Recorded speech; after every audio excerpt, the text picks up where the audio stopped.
Bienvenidos al canal Confesiones de Reddit. Mi novia me dijo que habíamos roto, que su nuevo novio la iba a llevar a París. Le respondí, disfruta del vuelo. Ella no sabía que su nuevo novio era mi último becario. Esperé hasta que embarcaron. Le envié un mensaje a mi becario diciéndole que estaba despedido. Cancelé su tarjeta corporativa y los dejé a ambos tirados en París. A mi novia de 2 años. Madison rompió conmigo la semana pasada. Lo hizo en nuestro restaurante favorito, lo cual fue una elección atrevida, ya que significaba que tenía que sentarme frente a ella y mantener una expresión neutra, mientras ella desmantelaba sistemáticamente nuestra vida juntos. Y todo ello mientras el camarero intentaba rellenar mi vaso de agua. Me soltó el discurso de siempre. Dijo que sentía que íbamos por caminos diferentes, que necesitaba más pasión y ambición en su vida. Y luego me dio el golpe de gracia, la parte que claramente más le emocionaba. Me dijo que había conocido a otra persona, un hombre dinámico e increíble que iba a llegar muy lejos, que me iba a llevar a París una semana, Alex, dijo, con los ojos brillantes de un cruel triunfo. En primera clase, nos vamos el viernes. Intentaba hacerme daño. Quería que me la imaginara alejándose en unas románticas vacaciones por Europa con su nuevo y superior hombre. Quería que me sintiera pequeño, inadecuado y abandonado. No sentí nada de eso. Sentí una extraña sensación de calma invadirme, del tipo que siento cuando estoy a punto de cerrar un acuerdo importante. Porque mientras ella describía a su nuevo hombre, me di cuenta de que sabía exactamente quién era. Se llama Leo y es mi nuevo becario. Permítanme darles algo de contexto, porque esto es importante. Soy vicepresidente de una gran empresa tecnológica multinacional. Hace unos 3 meses, nuestra empresa contrató a un grupo de becarios de élite con un máster en administración de empresas, procedentes de las mejores escuelas de negocios. Leo era la estrella del grupo, brillante, carismático y patológicamente ambicioso.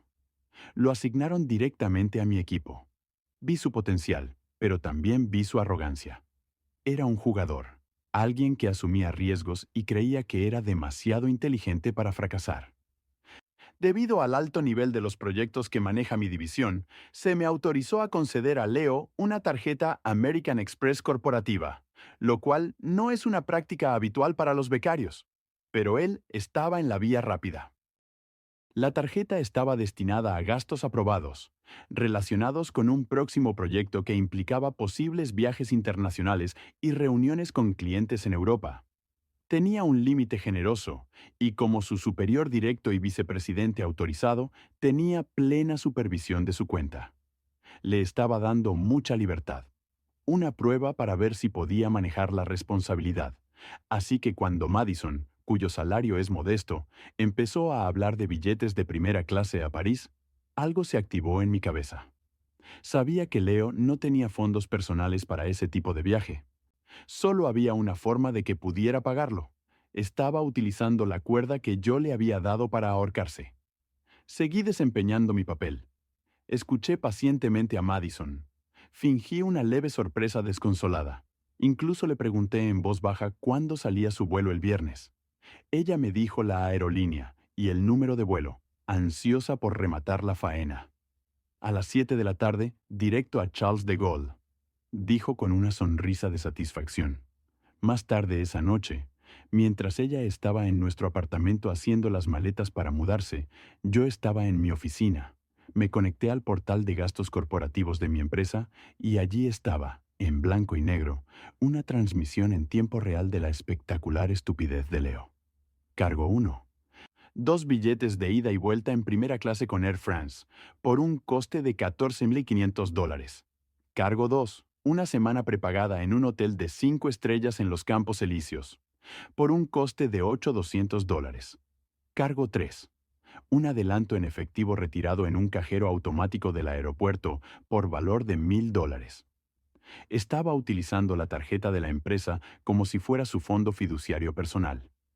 Era descarado, imprudente y una tontería que podía acabar con su carrera. Lo estaba apostando todo a la idea de que podría ocultar estos gastos o de que yo no me daría cuenta. Estaba haciendo una apuesta muy, muy mala.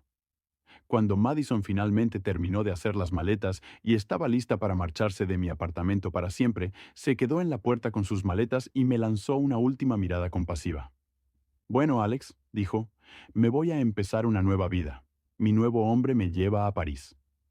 La miré directamente a los ojos, con una expresión indescifrable. Disfruta del vuelo, le dije. Durante los 2 días siguientes no hice nada. Dejé que siguieran con sus rutinas. Pude ver los cargos por el acceso a la sala VIP del aeropuerto y los sándwiches carísimos aparecer en el portal. Luego, el viernes por la noche, abrí la página web del rastreador de vuelos y vi cómo el estado de su vuelo pasaba de en la puerta de embarque a embarque y luego a despegue.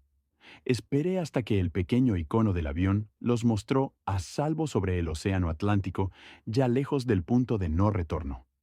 Cogí mi teléfono. Tenía un mensaje de texto ya redactado y esperando, dirigido a Leo. Tenía otro número listo para marcar. Era el momento de gestionar la responsabilidad de mi empresa y mis propios asuntos personales con la máxima eficiencia. Actualización 1.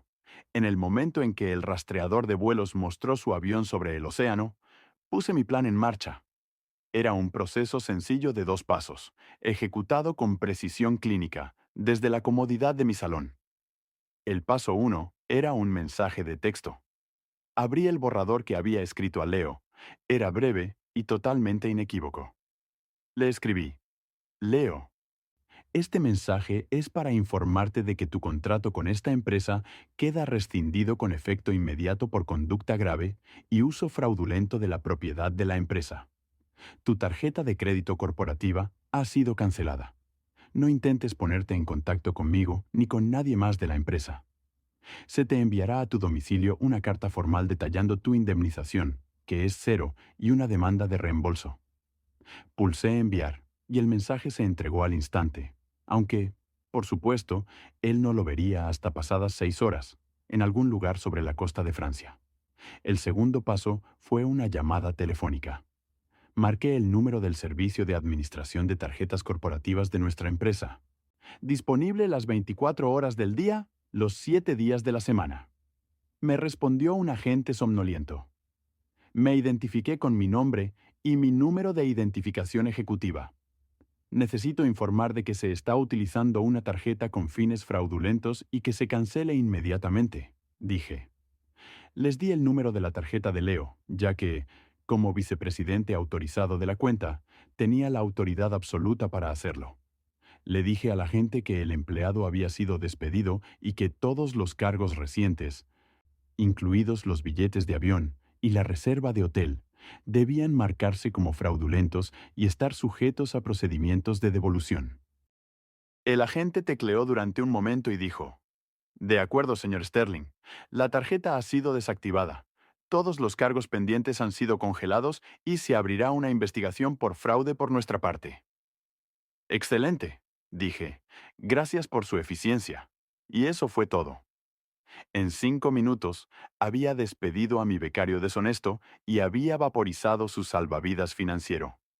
Imaginé la secuencia de acontecimientos que se desarrollaría. Al llegar a París, estarían eufóricos, llenos de champán de su vuelo en primera clase. Tomarían un taxi hasta su lujoso hotel de 5 estrellas, se dirigirían al mostrador de recepción y el amable conserje miraría su reserva, teclearía en su ordenador y luego les daría la mala noticia con un ligero fruncimiento de ceño. Lo siento mucho, señor, pero la tarjeta de crédito utilizada para reservar esta habitación ha sido rechazada y la reserva ya no es válida. A partir de ahí, sus vacaciones de ensueño se convertirían en una pesadilla. Todos sus planes se evaporarían. La tarjeta corporativa de Leo, que ahora era solo un trozo de plástico inútil, y su cuenta bancaria personal, que, por lo que sabía de su sueldo de becario, sería lamentablemente insuficiente. Ni siquiera para una noche en un hotel barato de París, y mucho menos para 2 billetes de avión de última hora de vuelta a casa. Quedaron varados tal y como había predicho. Unas 8 horas más tarde, mi teléfono comenzó a vibrar. Era una llamada de un número que no reconocí, pero el código del país era de Francia. Dejé que saltara el buzón de voz. Un minuto después, volvió a sonar. Lo ignoré. Entonces llegó una avalancha de mensajes de texto de Madison. Alex, ¿qué has hecho? El hotel no nos deja registrarnos. La tarjeta de Leo no funciona en ningún sitio. Dice que la has cancelado. Acaba de recibir un mensaje diciendo que lo han despedido. ¿Es esto una broma, Alex? No tiene gracia. No tenemos dinero. Estamos atrapados aquí. Tienes que arreglar esto. Me lo debes. Leí los mensajes y me invadió una fría sensación de justicia. ¿Que se lo debía? No le debía nada. Después de una docena más de mensajes frenéticos, decidí concederle una última respuesta. Escribí una sola frase sencilla. Esto parece un problema personal entre tú y tu dinámico y ambicioso hombre. Como te dije antes, disfruta de tu vuelo o, en este caso, de tus vacaciones. Envié el mensaje y luego bloqueé su número. La bloqueé en todas las redes sociales. La borré de mi vida digital, tan completamente como acababa de borrar sus planes de vacaciones. Poco después, algunos de sus amigos empezaron a enviarme mensajes, claramente alimentados por una historia unilateral y alarmista. Lo que le estás haciendo a Madison es cruel, escribió uno. Ha habido un terrible malentendido. Tienes que ayudarlos. No respondí. Simplemente bloqueé también sus números. No se trataba de un malentendido, sino de una consecuencia. Madison se había unido a un hombre que intentaba construir una vida basada en el robo y la arrogancia. Simplemente se lo señalé a él y a ella, de la manera más directa e innegable posible. Ahora estaban en una ciudad de 5 estrellas, con un presupuesto de 0 estrellas, para resolver el lío que ellos mismos habían creado. Actualización 2. Lo primero que hice cuando llegué a la oficina el lunes fue formalizar la situación. Me reuní con nuestro jefe de RR, HH, y con mi propio jefe, el vicepresidente ejecutivo, y les expuse los hechos de forma objetiva, presentándoles la impresión del portal de gastos de la empresa. Les mostré el cronograma de los gastos, los billetes de primera clase, el hotel de lujo, todo reservado para uso personal. El viernes por la noche, tan pronto como se confirmó la actividad fraudulenta, puse fin a las prácticas de Leo por conducta grave. Les expliqué que también había desactivado su tarjeta corporativa para evitar más gastos no autorizados y proteger a la empresa de responsabilidades adicionales. Ambos se mostraron serios, pero me apoyaron totalmente. Mi jefe me dio una palmada en el hombro y me dijo, «Buena decisión, Alex. Has actuado con decisión para proteger los activos de la empresa. Este chico era un polvorín. Mejor descubrirlo ahora que dentro de 6 meses, cuando esté manejando datos reales de clientes». Recursos Humanos se encargó del papeleo oficial, y Leo fue incluido formalmente en la lista negra, impidiéndole cualquier empleo futuro en nuestra empresa o en cualquiera de sus filiales. Mi rápida actuación quedó reflejada en mi expediente, no como una venganza personal, sino como una demostración de una fuerte supervisión ejecutiva, profesionalmente hablando. Salí de esto con una imagen aún mejor. Por supuesto, sentía una gran curiosidad por saber cómo Madison y Leo habían logrado escapar de su prisión parisina. La respuesta llegó una semana más tarde, a través de un colega que tenía un amigo, que era amigo de uno de los amigos de Madison. Los rumores son una herramienta poderosa. La historia era de pura y simple humillación. Tras no conseguir localizarme, Madison se vio obligada a hacer una serie de llamadas telefónicas llorosas y humillantes a sus padres. Tuvo que confesar que su glamurosa escapada parisina con su nuevo novio había fracasado porque, al parecer, él la había financiado con una tarjeta de crédito robada. Sus padres, después de lo que seguramente fue una charla épica, accedieron a regañadientes a enviarle dinero. No suficiente para una semana de lujo, pero sí para 2 billetes de última hora de ida a casa en los peores asientos del avión, probablemente con una escala de 3 horas en Islandia. Imagino que el vuelo de vuelta a casa fue tranquilo y profundamente incómodo. A su regreso, Madison, Ahora arruinada y completamente humillada, lanzó una desesperada campaña de represalias. Como no podía atacarme profesionalmente, me atacó personalmente. Empezó a difundir rumores maliciosos a cualquiera que quisiera escucharla, afirmando que yo era un monstruo celoso y controlador, que había sido emocionalmente abusivo durante años y que había provocado el despido de Leo por puro rencor, porque no podía soportar que ella me dejara por un hombre mejor. También intentó un ataque financiero, enviándome un largo correo electrónico redactado en términos legales, claramente escrito por otra persona, exigiéndome que le devolviera todos los regalos que me había hecho durante los 2 años que estuvimos juntos. También afirmaba que tenía derecho a una parte de mis bienes, debido a su trabajo emocional y sus contribuciones a nuestra vida en común. La lista de sus supuestas propiedades incluía muebles caros, obras de arte y aparatos electrónicos que yo había comprado mucho antes de que ella se mudara a mi apartamento. Era una maniobra muy amateur. Ni siquiera respondí a su correo electrónico, simplemente se lo reenvié a mi abogado personal. Mi abogado redactó una carta de cese y desistimiento breve, tajante y brutal, en la que se afirmaba sin ambigüedades que no le debía nada.